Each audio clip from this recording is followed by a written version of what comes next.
People deluded stars and duds of the week. Now it's our last one of 2018 as we welcome 2019 in. And on that note, people, thank you very much for your consistent support. But yeah, let's crack on, man. We've seen a lot of stars, we saw a lot of duds. I mean, Spurs have been blitzing teams, and it looked like they were going to be blitzing Wolves. Banger from Kane, essentially. Wolves patterned them. Liverpool, we knew Liverpool were going to batter us, but ultimately they did it. And for me, away from the scoreline, just the game plan that they implemented. Because fair enough, Liverpool batter sides, they've got a great side in terms of scoring. Um, but and in previous years I wasn't normally seeing this. They look a bit more calculated. Yeah, they were a bit more. They're still on a gun ho approach. Want to score from the first minute to the last. Bit more calculated, bit more game management. Seeing a bit more rather than freestyling of sorts with their great attackers. There's specific reasons for their movements or where they are on a football pitch. So shout out to Klopp, man.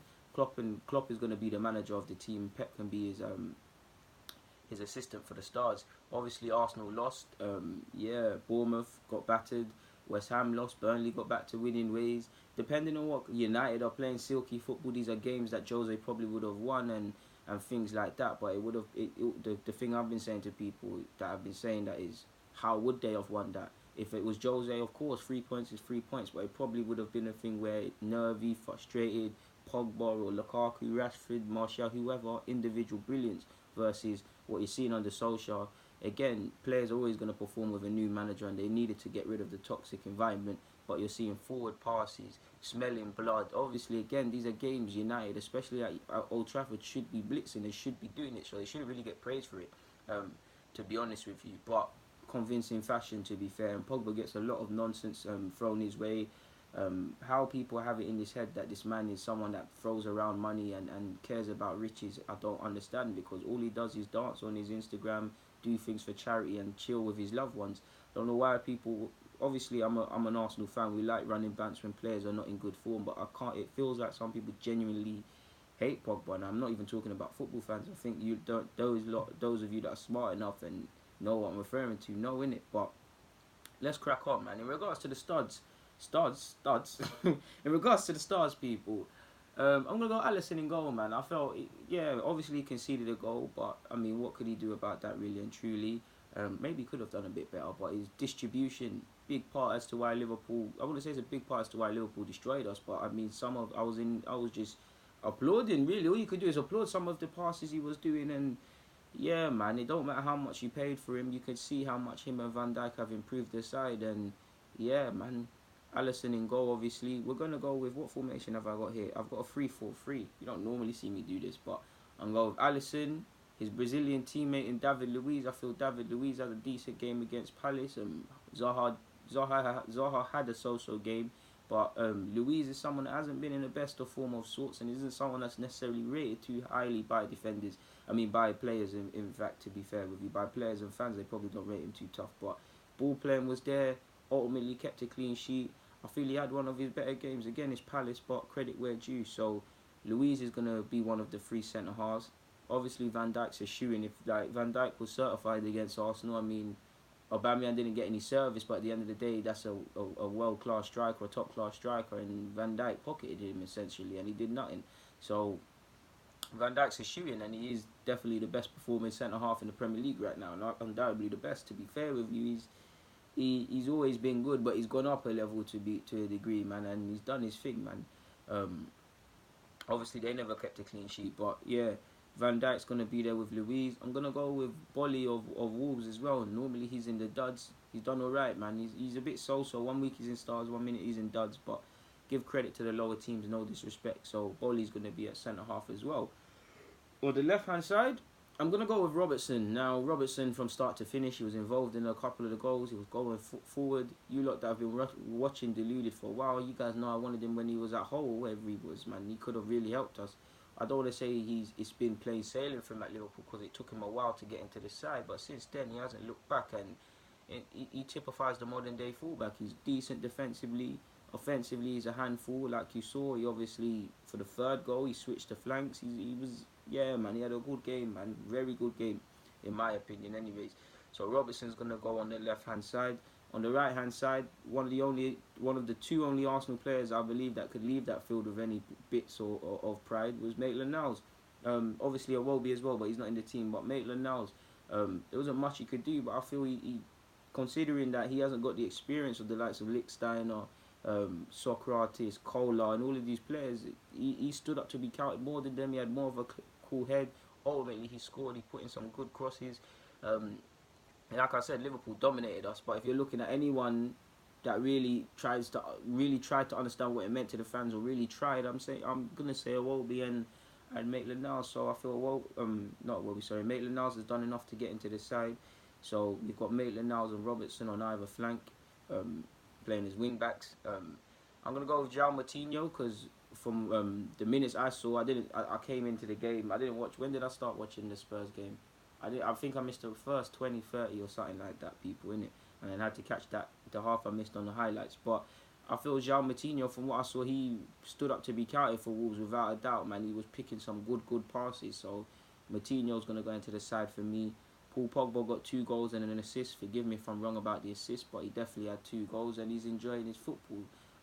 That's what you want to see from Pogba. I don't want to see it too much because I support Arsenal, but I like Pogba a lot, man. I think he's got a lot of quality. And on a side note, I think it's time for him to define specifically what midfielder he is, because when you look at the likes of Kroos, Modric, and these sort of guys there, they can play multiple roles, but they're certified in something. Pogba is great at stuff, but when you try and pinpoint specifically what sort of midfielder he is, it isn't that. For me, it's probably box to box. But I do think, considering how he played in the World Cup, and considering I think he's got way more tactical knowledge than people like to give him credit for, he can be used in a bunch of roles, but that's for United to figure out. But Pogba and João Moutinho are going to be my partners in midfield. I'm going to go with David Silva in midfield as well. So you could just say it's not. Well, I'm bugging out. It is not a 3-4. It is not a 3-4-3, people. It's more a 3-5. It's more a 3-4-1-2 sort of thing. But yeah, the fifth midfielder would be David Silva. I felt Bernardo could have been in here as well, but David got a goal and David bossed it as well, man. I mean, both of the Silvers bossed it, so it should have been either one, to be fair. But I'm going to go with David. Up front, Firmino obviously bagged 2 goals. 2 goals, I'm being nice to us. He obviously bagged the hat-trick. Obviously, people are going to make fun of the no-look pass and things like that, but he deserves it. Rashford deserved his goal. Rashford, more impressive than his goal was that assist, man. Ake, I think he recovered in the game, but Rashford did him dirty. I don't remember the other player that Rashford skilled up, but it's a lovely assist, man. And if Rashford could play with that confidence and that cool head more often, and his decision-making was as consistent as it was against Bournemouth, he would develop it further, in my opinion, and be more of an important player than he already is at United, in my personal opinion. So to recap the side, we've obviously got Alisson. At centre-half, we've got David Luiz, we've got Bowley, we've got Van Dijk. Midfield, we've got Moutinho and Pogba. Either side of the flanks, we've got Robertson of Liverpool, and the only, if excluding the Iwobi, Arsenal player that played decent in Maitland-Niles on the right-hand side. In the sort of lone 10 role as a fifth midfielder, or in a one by himself, you could say David Silva. Up front, hat-trick hero and Firmino, and obviously Marcus Rashford. Now, special shout-outs have to go out to me, for me personally, to Davinson Sanchez, one of the only players that done all right for Spurs, in my opinion, really, truly. Wan-Bissaka did all right against Chelsea.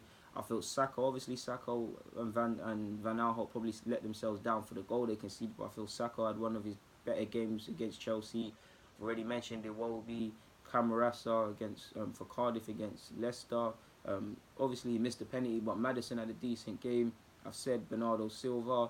You could say almost every Liverpool player, to be fair with you. I feel Shaqiri's movement was good. Same way I feel Salah didn't have the best of games, but did his part. Mane as well, especially with the movements Mane was taking up. I feel young Kane Ramsey could have been in this team at Southampton. Debut, 18 years of age, debut in the Premier League against the reigning champions in Manchester City. He's playing against Sterling, Sergio, Bernardo, David, all of these ballers behind and around the squad. And I don't think he got ripped, to be fair. I think he held it up. Like, I should get him in the team at the expense of Maitland-Niles, but it's already been done. I feel he held it up. I feel he put in some good tackles. I don't feel he looked shaky. I feel he stood up to be counted. And maybe if you look at the goals again, everybody could have done better. But I don't think it was a thing of they targeted the young player and it was all his fault. And he's done his manager a lot of praise, to be fair. He's thrown him in there and he's come out of it the other end. And he will have bad games, of course. He's a young player trying to develop, but yeah, man, between him and Valerie and a couple others at Southampton, Jake Vodkins as well, and a couple others scattered about. They've got some good talents, and it's nice to see that they're going back towards giving young players a chance. Obviously, he weren't involved in any capacity, but young is it Olafemi, the striker who scored in a couple of match day weeks ago, but it is what it is. Solomon Rondon as well of Newcastle deserves a shout out. Lushida of Brighton deserves a shout out. Obviously, Helder Costa and Jimenez deserve shout outs as well. Martial had a decent game for United as well. So did Ander Herrera, to be fair with you. I actually feel Ashley Young as well, to be fair. So yeah, man, there's a lot of decent little players there, man. If I missed them out, apologies. But on to the duds now. I'm gonna say Eddie Howe and Emery. I say Eddie Howe's because how many big games did we beat Bournemouth? Forgive me if I'm wrong. We beat Bournemouth. I know that was I could be wrong, but that was a bit of an end-to-end sort of thing. But if I look at how he's setting up in these big games, he's just getting battered. And I can't lie, I think Eddie Howe's a great manager and he's done some great work at Bournemouth, especially getting them promoted and philosophy. But I can't help but feel this man is extremely overrated in several regards. I mean, you look at, people talk about developing players. Jordan Ibe signed for 15-20 million. Does he look like a better player than he was at Liverpool? He's their record signing. Bit too gun-ho approached in all his games. Yes, they play good football and stuff like that, but this isn't Disney World. At the end of the day, you need to walk away with points. I'm not actually even referring to the United game, to be fair. How many times you see Bournemouth play well and give away cheap goals? So I feel his game plan against United was all terrible. Same way, Emery's game plan, again, first time I watched the game twice. First time I watched it, I thought there was a clear game plan. Second time around, I saw one from Klopp's men, like I've been praising this whole vid. I can't really say I saw it from Emery. Yes, there was moments. Clearly, we wanted to play out from the back. Clearly, we probably wanted to target Trent or the space in behind Trent Arnold's side. Clearly, we wanted an extra man in defence to allow us to better deal with the threats and the movement of the front three and the supporting cast of Liverpool. But beyond that, I can't really say there was a way of playing, especially for the man in possession. I'm not excusing any of the players, but at the same time, the manager's got to have briefed them. And too often than not, I'm seeing midfielders or centre halves receive the ball, and I'm putting myself in their shoes and thinking, what can they see in regards to the man in front? And there's really a lack of movement. I feel a team or Arsenal team, ultimately we want to be good defensively. We need to be fluid. It just feels like there's too many components at the team. It feels like the defenders are doing their thing, midfielders are doing this and that, and then the strikers and the supporting cast are doing their own thing, essentially, to be fair with you. So yeah, man, Emery and Eddie Howe are going to be respective managers and assistant. Make of which one what you will. In regards to the goalies, Leno conceded 5. To be fair with you, I feel Loris could have done better for the goals conceded against Wolves. But I'm going to go with Begovic of Bournemouth, to be fair with you. Bournemouth need a representative. That's the only... Well, there is another one. I don't want to spoil it. But Begovic is going to go in there for me, to be fair with you. Right back, I'm going with Trippier. Trippier was terrible against Wolves for Spurs. Quite frankly, terrible. Giving the ball away, getting caught. Poor free kick, if I remember rightly, as well. So Trippier's going to be at right back. He doesn't play, well, he's a right back by trade, but he's played centre half at times for Arsenal. We can't get away without Lichtsteiner. He was terrible against Brighton. He was arguably even more terrible again against Liverpool. And if I remember rightly, even against United when he came off the bench, if he didn't start, he was poor. So Lichtsteiner, I mean, it was seen as a shrewd piece of business, someone to bring experience, and he might bring experience, but clearly he's off the pace of the Premier League, and it's a myth for this guy, man. So Lichtsteiner and Trippier are two members of the back four. We've obviously got Bailly. I was actually going to put Lindelof because it's weird because Bournemouth won 4-1, but I don't feel Lindelof had a good game. We don't feel he's terrible. I just feel there was incidences at set pieces. He definitely let someone beat him at set piece. I think Ake lost his man. I felt anytime the ball was going to him, it looked like he might make a mistake, to be fair with you, or he might be able to be got at. On top of that, you've got Zinchenko as well of Manchester City, who turned it around. So special shouts to him in regards to the stars. But yeah, man, I felt Lindelof could have been in, but I'm gonna go with Bailly. I mean, he could have conceded a penalty. I don't know why that penalty wasn't given. I like him a lot. I've got a lot of time for him. I think there's a defender in there, but I just feel what's stopping him is the concentration. You feel he needs a partner, a sort of what Mertesacker once was to Koscielny, or what Puyol, an experienced Puyol, was to a young sort of PK. He needs some of that. But regardless of all of that, he should keep a clean head. I think he's currently, without them bringing anyone else in, he's United's best centre half. But can I really be justified in saying that when he does things like this? It's a terrible It's a terrible challenge from him. The game's won. There's no need for it. It's just complete head loss from him as well. So he's now got himself suspended for whoever United play next. It is dangerous play, reckless play, and he probably should have been sent off for what he did on Daniels, if I remember rightly. But Bailly's going to be there.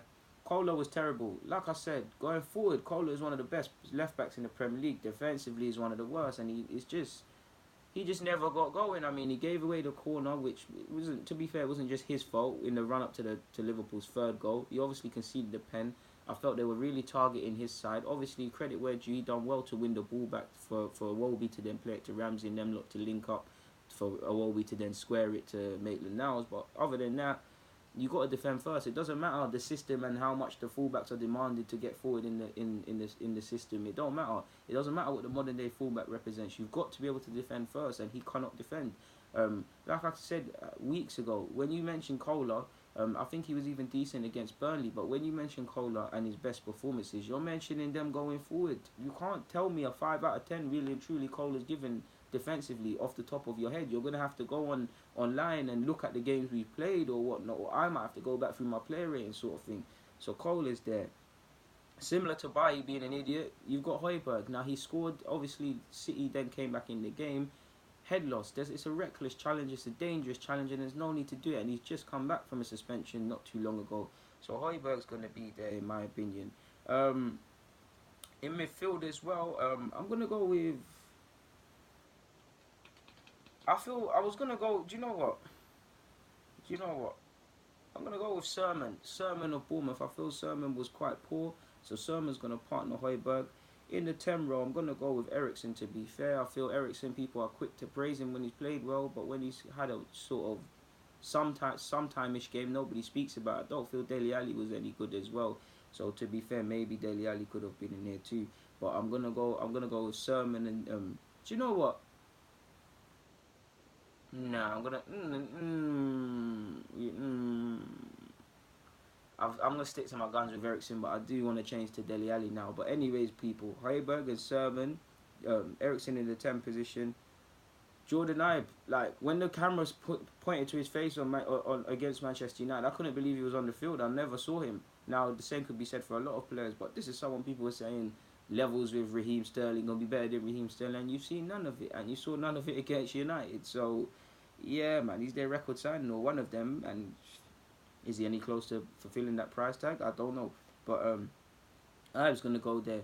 Can't have duds and not have Camara or Fulham. If you take penalties off people, not only is it poor sportsmanship and poor respect for your manager who's designated the penalty takers, disrespectful for the fans who don't need to see this, disrespectful to your teammates because you're increasing the pressure on them or whoever is going to, at the moment in time, I actually didn't think he'd take the penalty. I think it would be wrestled off him. So I thought he was going to increase the pressure on that person. Just making a song and dance over something that doesn't need to be a song and dance. Fulham need to get out of the relegation places. So the best candidate to take the penalty to enable them to get the 3 points should. He steps up. If you're going to do that, fair enough. It is poor sportsmanship and poor respect for your teammate and manager, but you have to score that. And he doesn't. And we've seen this man dive in the Premier League. We've seen him do that. He's just... Yeah, man, Fulham need to get their peas back. And then, obviously, credit where due, you can't... Aubameyang's in all the stars of the weeks when he's scoring. He was anonymous. He had about 4 or 5 touches. Like, what can you say, people? So he's got to be there. So to recap, Begovic, centre-halves in Lichtsteiner and Bailly, left-back Kola, right-back Trippier, Sermon and Højbjerg in midfield, Eriksen in the 10 position, Jordan Ibe, Aubameyang and Camara could complete the front three. That's the stars. Unai Emery again, the manager. Special shout-outs, like I said, Dele Alli could have been in here, to be fair with you, Ben Davies, I already said Hugo Lloris and Leno, I've already said Lindelof, Socrates could have been in here, Lucas Torreira probably deserves to be in here, to be fair. I guess I saved him a bit. I actually forgot about him. Torreira should definitely be in this, to be fair with you. But we've got enough Arsenal representatives. Harry Winks, Lamina, James Ward-Prowse, Patterson, Cook of Bournemouth, Giroud. I don't feel Giroud had the best of games either. Quite a few players that, to be fair with you, could have been in duds. Just about anyone in the West Ham ranks as well. Did I say Chilwell already? I feel Chilwell possibly as well for Leicester. yeah, there's a couple more off the top of my head, but I cannot remember personally, people. Pardon me. So yeah, that's my stars and duds of the week in regards to the last one of 2018. It's done now, man. Apologies, I did not upload it last night, but yeah, man, I was busy. What can I say though? Like I said, thank you for your consistent support throughout the year. And on that note, people, DG, comment, subscribe, and the rest. I'm out.